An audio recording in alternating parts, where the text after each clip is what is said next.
What are the benefits of friendship? And how can we develop better, more meaningful friendships? Let's answer those two questions here today on Midweek at the Compass.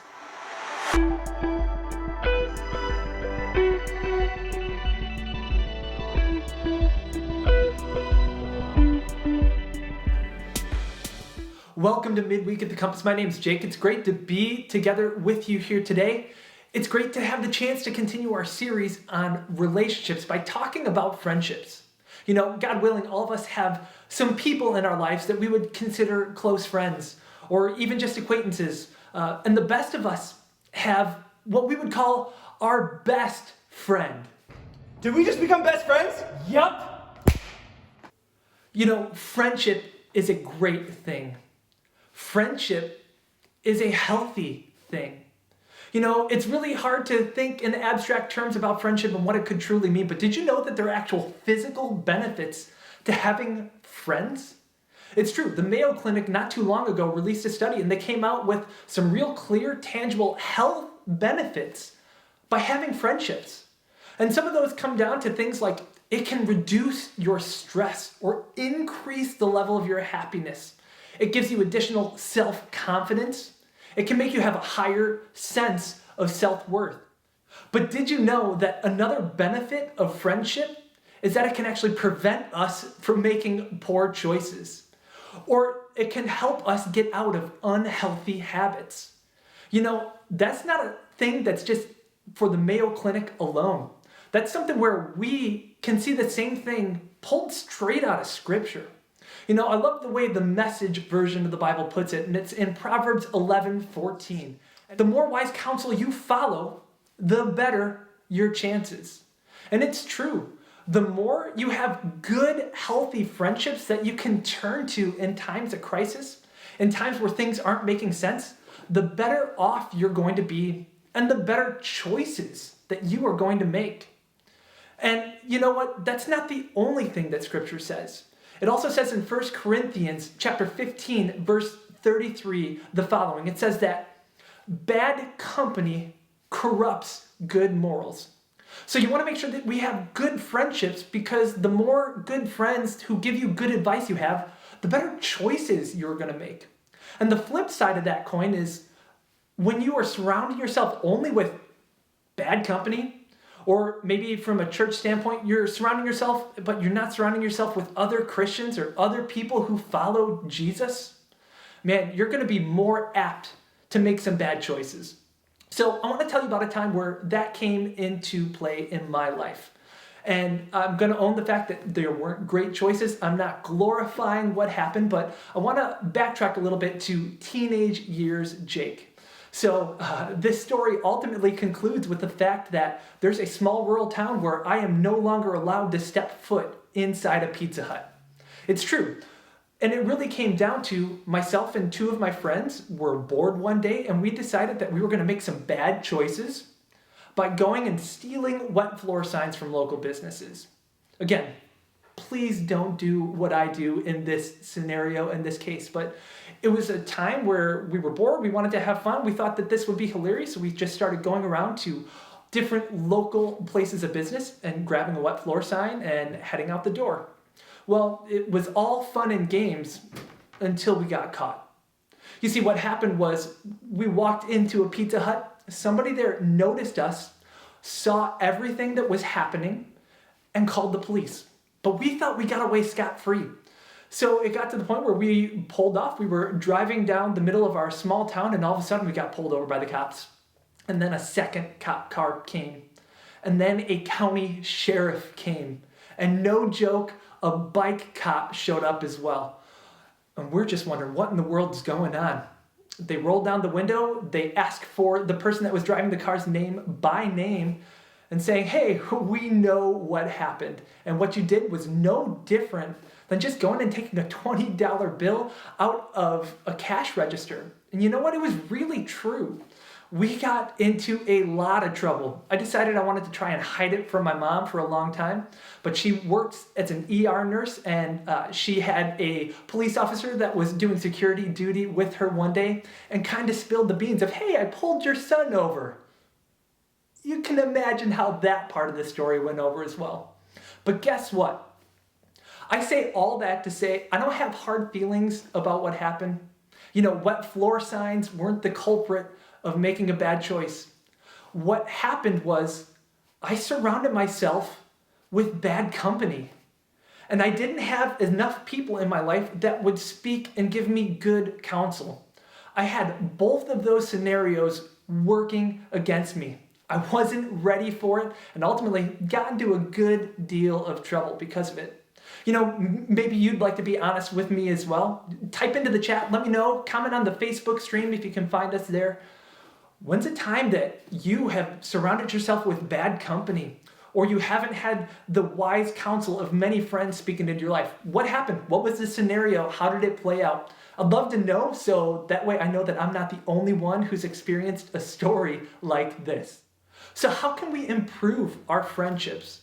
How can we get to the point where we have this wise counsel, that we have, whether it's a small group of people or a larger group of people, how can we develop friendships, one, that are healthy, and two, that are God-honoring in a way that is going to cause us to want to follow Jesus more?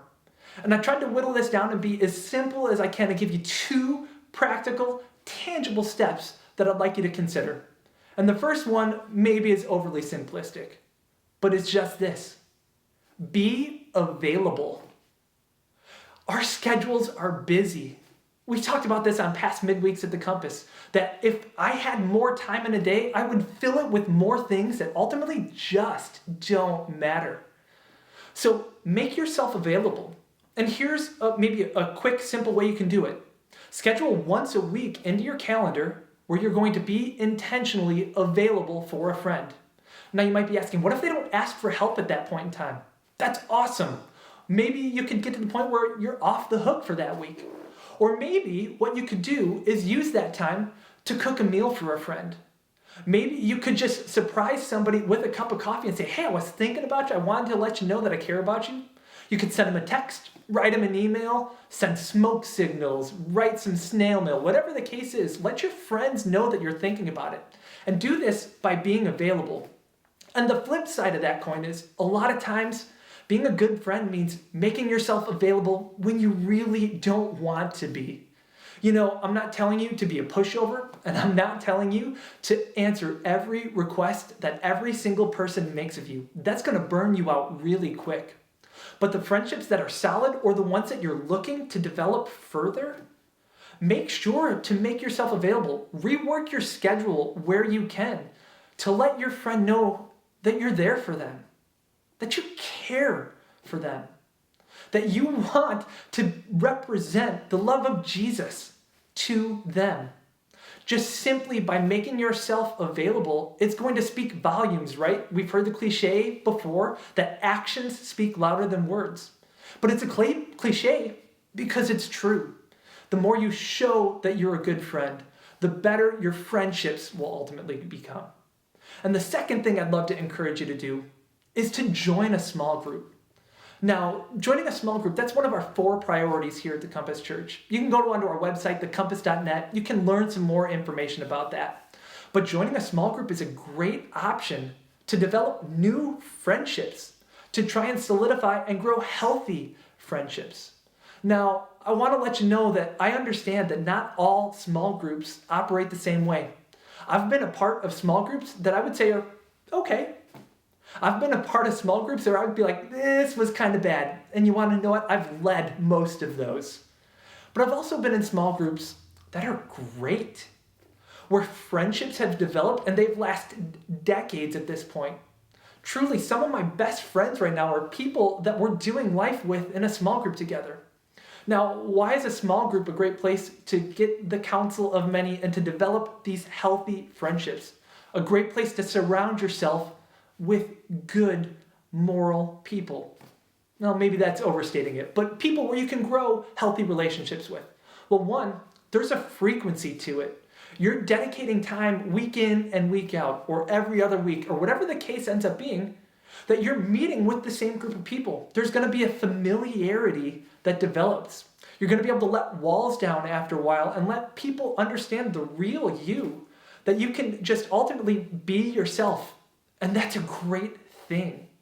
It's also going to give you the opportunity to study together, to pray together, and to serve together. You know, I've said it before, but my wife and I, when we first got married, she looked at me and she said, if we're going to attend a big church like this, there are two things that we're going to do. We're going to join a small group together and we're going to serve together. There's something really powerful when you roll up your sleeves and you do something as a community. You get more of that shared experience. You see friends through a different lens. It's not just what you can get out of the scenario or the experience. It's not just what your friend can get out of a scenario or experience. But it's when multiple people come together and do, they can make a huge kingdom impact. So 2 really easy steps to be able to develop healthy and better friendships are to make yourself available and try joining a small group. So if you're ready to jump in to join a small group, I'd love to have you take a few moments. You can go ahead and send me an email at online@thecompass.net. Or if you're physically attending one of our 4 campuses, you can go ahead and talk to any of the pastors there. They'd love the chance to get you connected. And if you're ready to make that step, you send me an email, that's awesome. Let's have a conversation about what stage of life you're in, what kind of things you want to study. I would be honored to try and find a group that would be a pretty decent starting point for you. You know, our life is made up of small moments, and our friendship is made up of small moments.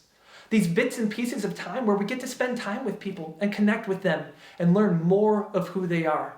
But man, these small moments can change a life. They can be impactful. They can be a true glimpse of what heaven looks like here on earth.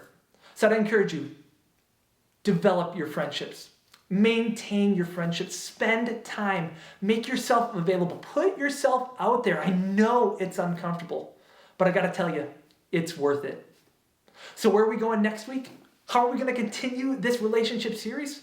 Well, we're going to talk about having healthy work relationships. Look forward to seeing you next week here on Midweek at the Compass.